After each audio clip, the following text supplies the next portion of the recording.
제가 요즘에 제 유튜브 채널을 비롯해서 여기저기에 그 달란트에 관한 이야기들을 많이 하고 있는데 지금 오늘도 본문이 그 달란트에 관한 이야기입니다. 달란트에 관한 이야기가 성경에 많이 있죠. 뭐 다섯 달란트, 두 달란트, 두 달란트, 한 달란트 받은 종을 비롯해서 오늘 또 1만 달란트 빚진 종 이야기도 있고, 어, 오늘 주제는 그 1만 달란트 빚진 종에 관한 이야기인데, 사실 이 1만 달란트 빚진 자 이야기, 이 비유는 엄청난 비유입니다. 예. 어, 우리는 보통 이 이야기를 그 용서에 관한 이야기로 알고 있잖아요. 그러나 그 이상의 어떤 그 의미를 지니고 있는 그런 본문이기도 합니다. 어, 지금 우리가 읽었다시피 이 성경에 나오는 그 1만 달란트 빚진 종 이야기는 제가 말씀드렸다시피 이 용서에 관한 이 대표적인 비유 말씀이라고 할 수 있습니다. 본문을 읽어보긴 했지만 그 내용을 간략히 말씀드리면 내용은 이렇습니다. 어떤 임금이 그 1만 달란트 빚진 종이 불쌍해서 그 빚을 모두 탕감해 주었는데 이 탕감받은 종이 길을 가다가 이 자기에게 이 100데나리온 빚을 진 그 동관이라고 하죠. 이 동료를 만나서 그 빚을 갚으라고 그 친구에게 그 동료에게 독촉을 하고 그 친구를 옥에 가두었다가 나중에 이 소식을 전해 들은 그 임금에게 붙들려 가서 꾸짖음을 당한다라는 그런 내용입니다. 그리고 이 이야기의 말미에 너희가 각각 이 중심으로 형제를 용서하지 않으면 내 하늘 아버지, 그러니까 내 천부께서도 너희에게 이와 같이 하시리라라는 말씀으로 이 이야기가 용서에 관한 이야기임을 강조하고 있습니다. 그런데 제가 오늘 이 시간을 통해서 말씀드리고 싶은 것은 우리가 다시 한번 이 성경을 찬찬히 살펴보면 이 이야기가 단순히 이 용서에 관한 이야기만은 아니라는 것입니다. 음, 우선 이 이야기가 나오게 된 맥락이 이렇습니다. 어, 예수님의 설교 중에 그 수제자인 베드로가 예수님께 질문을 합니다. 음, 주여, 형제가 내게 죄를 범하면 몇 번이나 용서해야 합니까? 7번까지 해야 합니까? 질문을 하죠. 그러니까 베드로의 질문은 나를 배신하고 나에게 죄를 범한 형제를 도대체 어느 정도까지 용서해주고 참아주어야 하는가 하는 그런 문제였습니다. 그리고 그에게 이 7번이라는 숫자는 그가 참아주는 것의 맥시멈, 아마도 이 한계치였을 것입니다. 사실 자신을 배신한 친구를 한 번도 아니고 두 번도 아니고 세 번도 아니고 무려 7번까지 용서해주고 참아주는 사람은 아마 거의 없을 것입니다. 그러나 예수님께서는 언제나 그렇듯이 우리의 이 상식을 뛰어넘어서 7번이 아닌 그것의 70배, 즉 7번씩 70번, 77, 49, 그러니까 490번까지라도 용서해야 한다고 지금 말씀하시고 계신 것입니다. 베드로가 말한 그 7번이라는 숫자가 그저 숫자 7이 아니듯이 예수님께서 말씀하신 그 70번씩 7번 또한 단순히 숫자 490번을 뜻하는 것은 아닐 것입니다. 그렇죠? 아마도 이 말씀은 음, 베드로가 질문한 도대체 용서를 몇 번까지 해야 합니까? 라는 그 질문 자체가 의미 없는 질문이라는 그러한 뜻일 것입니다. 즉, 이 용서에는 단순히 이 참아주는 것 이상의, 그 이상의 또 다른 의미가 더 깊은 의미가 있다라는 그런 의미일 것입니다. 이 이야기에 이어서 예수님의 이 베드로와 예수님 사이의 이 이야기에 이어서 곧바로 이어지는 곧바로 말씀하시는 내용이 바로 오늘 살펴보는 그 1만 달란트 빚진 자 이야기인 것입니다. 그래서 이 성경을 깊이 있게 연구하시는 분들은 이 1만 달란트 빚진 자 이야기는, 그러니까 예수님께서 이 1만 달란트 빚진 자 이야기를 통해서 전하고자 하시는 그 메시지는 자신이 어떠한 존재인지를, 자신이 어떠한 상황 가운데 있는지를 깨닫지 못하는 한, 어, 그러니까 자신이 빚지고 있는 것이 어떠한 것인지를 올바로 깨닫지 못하는 한 진정한 용서는 하기 힘들다라는 그러한 메시지를 이끌어내곤 합니다. 참 교리적으로나 이 내용적으로나 매우 훌륭한 해석입니다.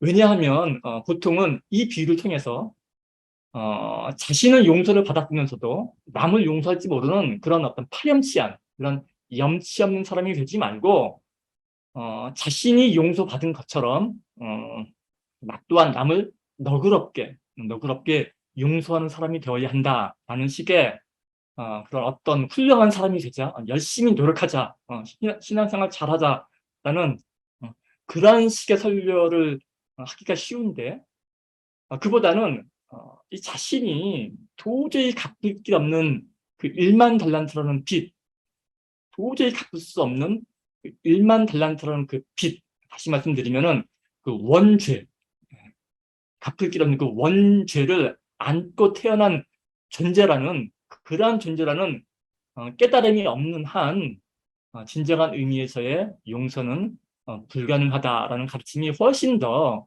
성경적이고 교리적인 설명이기 때문입니다. 그래서 사실 이 성경이 말하고자 하는 용서는 우리가 생각하는 것처럼 뭐 하기 싫어도 억지로 의지를 발동해서 억지로 해야 하는 나의 인내를 요구하는 어떤 행위가 아닌, 내가 어떠한 존재인지를 깊이 깨닫는 데서 오는, 내가 어떠한 존재인지를 깊이 깨닫는 데서 오는, 그런 데서 나오는 자연스러운 자기 반성적인 행위라는 것입니다. 즉 자신과 상대에 대한 깊은 이해, 그 존재에 대한 깊은 이해가 곧 용서라는 것입니다. 그래서 성경에서 말하는 용서는 이 사랑과 닮아 있습니다. 성경에서 말하는 사랑이란 이웃을 나와 같이 여기는 것, 이웃을 나처럼 여기는 것이고 사랑인데, 이처럼 그 이웃 또한 이 나와 다름없는, 도저히 갚을 길이 없는 그런 빚을 진 존재라는 그런 이 상대에 대한, 이 남에 대한, 이웃에 대한 깊은 이해와 깨달음이 곧 용서의 이 본질이라는 것이죠.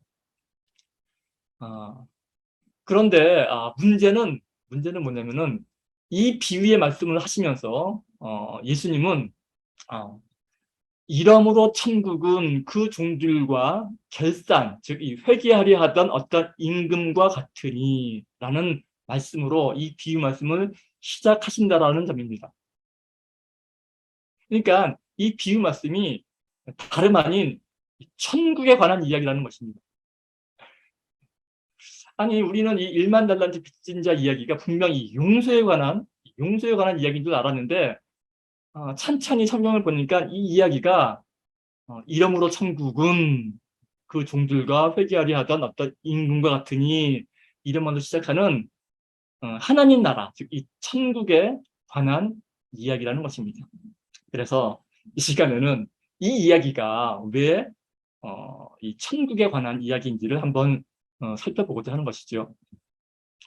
우선 이 이야기를 당시에 예수님의 말씀을 듣고 있던 그 청중의 입장에서 이해를 하려면은 먼저 이 1만 달란트니 아니면 100데나리온이니 하는 그런 이 화폐 단위에 대한 이 감이 있어야 됩니다. 많이들 아실 텐데, 이 성경 학자들에 따르면은 보통 이 한 달란트는 6,000데나리온과 같다고 합니다.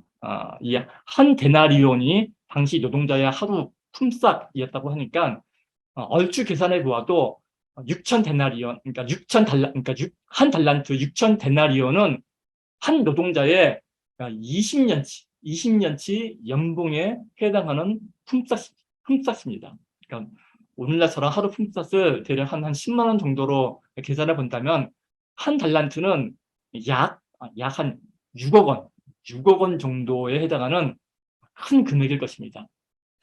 그렇다면 이 1만 달란트라는 금액은 이 6억 원의 1만 배, 1만 배면 얼마입니까? 6억, 10억, 100억, 1000억, 조로 넘어가네요. 6조 원이라는 계산이 얼추 나옵니다. 이 기록에 보면 당시 유대 지역 한 나라의 전체 세금 수입이 뭐 900달란트, 몇백 달란트 수준이었다고 합니다.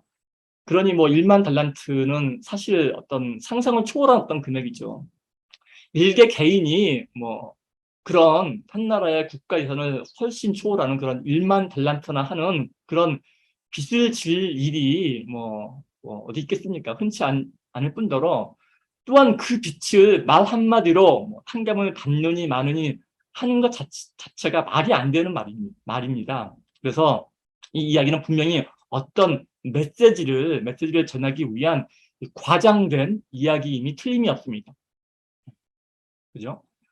어, 성경이 우리에게 전하고자 하는 메시지는 여러 뭐 가르침이나 비유를 통해서 우리에게 전하고자 하는 메시지는 크게 보면 우리의 구원에 관한 메시지라고 볼 수 있습니다.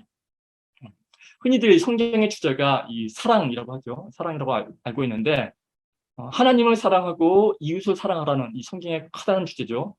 이 주제 또한 결국은 그게 우리의 구원과 관계가 있습니다. 하나님을 사랑하고 이웃을 사랑하는 것 또한 우리의 이 구원과 관계가 있는 것이기에 결국에는 이 성경의 주제는 우리의 구원, 다시 말씀드리면 이 천국에 관한 것이라고 말씀드릴 수도 있을 것 같습니다. 그리고 그 구원이란 것은 우리가 죽어서 천국에 가는 것이 아님은 제가 이미 여러 수차례 반복해서 말씀드린 바 있습니다. 성경은 우리의 구원, 이 천국을, 즉 하나님 나라를 여러 측면에서 설명을 하고 있는데 때로는 하나님과 우리와의 관계에 빗대어서 설명을 하기도 하고 때로는 뭐 천국은 이와 같으니라는 식으로 이 하나님 나라의 이 속성을 설명함으로써 설명하기도 합니다.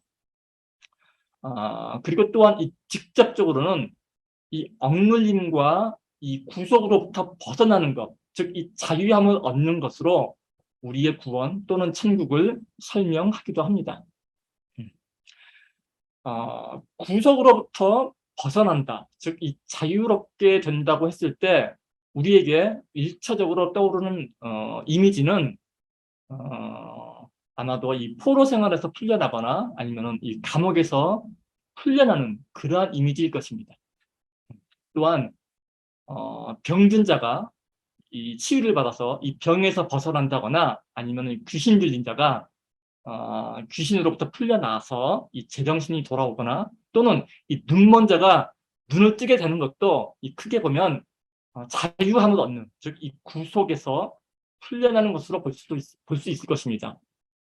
그렇게 본다면 우리가 도저히 갚을 길 없는 그러한 어떤 양의 그러니까 1만 달란트가 되겠죠. 그런 빚을 환감받는 것 또한 구속에서 벗어나는 것, 자유로워지는 것, 즉 이 구원이라고 볼 수 있는 것입니다. 우리가 심심치 않게 뉴스에서 빚을 갚지 못해서 자살하는 사람이 이렇게 있다는 것을 생각해 본다면은 이 빚을 상감받는 것도 구원과 같다라는 말이 어느 정도 이해가 되실 것입니다. 그런데 이 경우의 문제는 무엇이냐면은 감옥에 있다가 풀려난다거나 아니면 병에 들었다가 치유를 받는 그런 사람들과는 달리 일반적인 사람들은 자신이 이 빚진 자임을 잘 모른다는 것입니다. 자신이 빚진 사실을 잘 모른다는 겁니다. 그것도 한두 푼도 아닌 1만 달란트, 6조 원이나 되는 그런 커다란 빚을 지고 있다는 사실을 일반적인 사람은 인정할 수가 없다라는 거죠. 인정하기 힘들다는 것입니다. 그리고 이렇게 자신이 어떠한 빚을 진지도 모르는 사람은 제 아무리 그 빚을 상감받는다 하더라도 아무런 감흥이 없을 것입니다. 여기 오늘 예수님께서 말씀하시는 1만 달란트 비유에서 이 빚진 자가 바로 이런 경우입니다. 이 사람은 단순히 우리가 아는 것처럼 우리가 생각하는 것처럼 자기는 그 엄청난 액수의 그 빚을 탕감받았음에도 불구하고 자기에게 요만큼 빚진 그런 남을 용서하지 못하는 그런 파렴치한 그런 염치 없는 사람이 아니라 이 사람은 단지 자신이 진 빚이 어떤 의미인지, 자신이 어떤 빚을 지고 있는지, 자신이 진 빚이 무엇인지 잘 모르는 사람일 뿐이고, 이것은 그 1만 달란트라는 돈이, 그 6조 원이라는 돈이 애초에 우리가 도저히 갚을 수 없는 그런 어떤 엄청난 도저히 갚을 수 없는 금액의 이 상징임에도 불구하고 이 본문에 보면은 이 사람이 임금에게 이렇게 말합니다. 조금만 참으소서 내가 그거 갚겠나이다. 이렇게 얘기를 하거든요. 이렇게 이 얘기를 하는 거 보면은 이 사람은 자신이 빚진 자, 자신이 얼마만큼의 빚을 지고 있는지를 잘 모르고 있을 뿐인 것 같습니다. 예. 그러니 이 사람은 자기의 빚을 탕감받았다고 해서 어떤 감흥이 있을 리가 없죠. 음. 그러나 우리가 조금만 깊이 생각해 본다면 우리 모두는 어떤 의미에서 우리 모두는 모두가 빚진 자들입니다. 우리는 인간이라는 존재는 태어나면서부터 빚을 집니다. 어, 아기는 부모로부터 생명의 빚을 지죠. 아기는 부모로부터 생명의 빚을 집니다. 뿐만이 아니라 이 어린 아기는 이 부모의 보살핌이 없으면은 살아남지도 못하죠. 생존할 수가 없습니다. 그래서 이 어린 아기는 부모로부터 이 보살핌이라는 도저히 갚을 길 없는 이 양육의 빚을 집니다. 또한 이 어린 아기는 자라나면서 친구로부터 사회로부터 자기의 주변으로부터 자신의 이 존재됨에 빚을 지게 됩니다. 그 사람을 뜻하는 이 한자가 인간이죠, 인간. 인간을 보면은 이 사람 인자에 사이간자를 씁니다. 사이간자를 써서 쓰는 명사가 그리 많지가 않습니다. 쉽지가 않은데, 인간이란 말이 사람인과 사이간자를 써서 인간이란 말을 쓰는데, 이게 의미하는 바는 사람 사이에 있어야 인간이란 뜻일 것입니다. 사람이란 의미가 사람이 존재 가치가 사람 사이에 있어야지 그게 바로 인간이다. 이런 뜻이 아마도 있을 것입니다. 그러니까 다시 말씀드리면은 혼자서는 존재할 수 없는 것이 인간이다라는 그런 뜻이겠죠. 서양에서는 인간은 사회적 존재다 이런 말도 하는데 다 같은 뜻일 것입니다.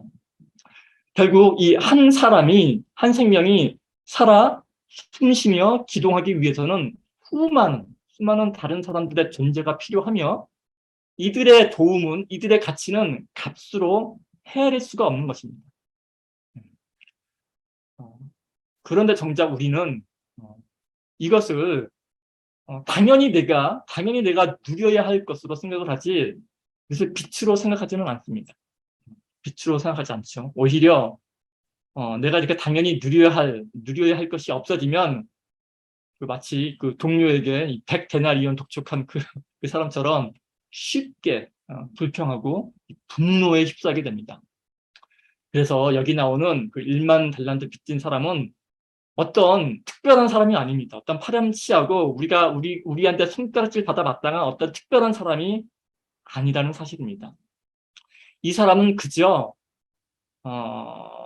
자기가 진 빚이 무엇인지를 모르는 그저 주어진 것에 감사할 줄 모르고 살아가는 이 태생적으로 이기주의적일 수밖에 없는 그냥 평범한 평범한 모든 사람을, 그러니까 우리를 포함한 평범한 모든 사람의 모습일 뿐입니다. 보통 이 성경의 이 원죄 교리에 대해서 부정적으로만 생각하는 사람이 많습니다. 내가 무슨 뭐 죄를 짓지도 않았는데 내가 왜 죄인이란 소리냐? 내가 왜 죄인이 되어야 하느냐? 이렇게 성경의 원죄에 대해서 그걸 인정하지 못하고 부정적으로 생각하는 사람이 되게 많은데, 그러나 이 성경에서 말하는 원죄는 단순히 법을 어겨서 짓는 죄만을 말하는 것이 아닙니다. 이 원천적으로 태생적으로 하나님께 빚을 갚지 못하는 모든 인간의 처지가 곧 원죄인 것입니다.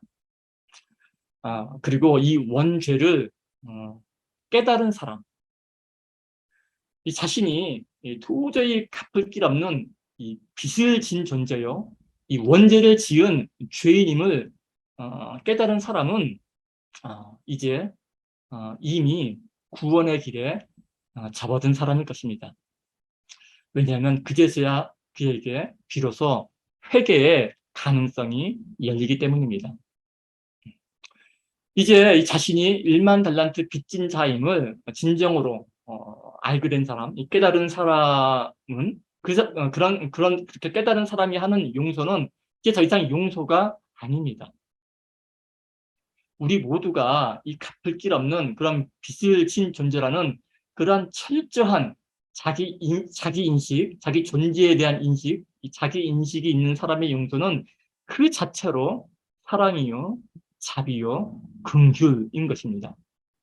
왜냐하면 그러한 사람은 이제 더 이상 남으로 보지 않기 때문입니다. 그런 사람이야말로 이웃을 내 몸처럼 사랑할 수 있기 때문입니다. 이렇듯 이 1만 달란트 빚진 자 비유는 단순히 남을 용서하자라는 그런 겉면의 메시지를 넘어서 진정한 사랑이 무엇인지를, 진정한 구원이 무엇인지를 우리에게 알려주는 그런 메시지임과 동시에 우리가 어떤 존재인지, 또 참된 구원은 무엇인지, 또는 이 천국이 무엇인지를 설명하는 그러한 이야기였던 것입니다. 그리고 그 구원이란, 여기서 말하고 있는 그 구원이란, 또한 천국이란, 내가 어떠한 존재인지를 깨닫게 되었을 때 비로소 나에게 주어지는 하나님의 선물인 것입니다. 함께 기도하시겠습니다. 사랑 자체이신 하나님 아버지, 이웃을 내 몸처럼 사랑하라는 하나님 아버지의 말씀은 결국 나와 이웃이, 나와 남이 다르지 않다라는 그러한 깨달음에서 나오는 자연스러운 행위임을 깨닫게 하여 주시니, 알게 해 주시니 감사합니다. 아버지 하나님, 저희가 이 교회라는, 허락해 주신 이 교회라는 이 한 몸을 이룬 공동체를 통하여 그 아버지 하나님의 사랑을 체험하고 삶 속에서 누리며 살아갈 수 있는 복된 자녀 다 되어질수록 늘 인도하여 주시옵소서. 감사를 드리려며 귀하신 예수님 이름으로 기도합니다. 아멘.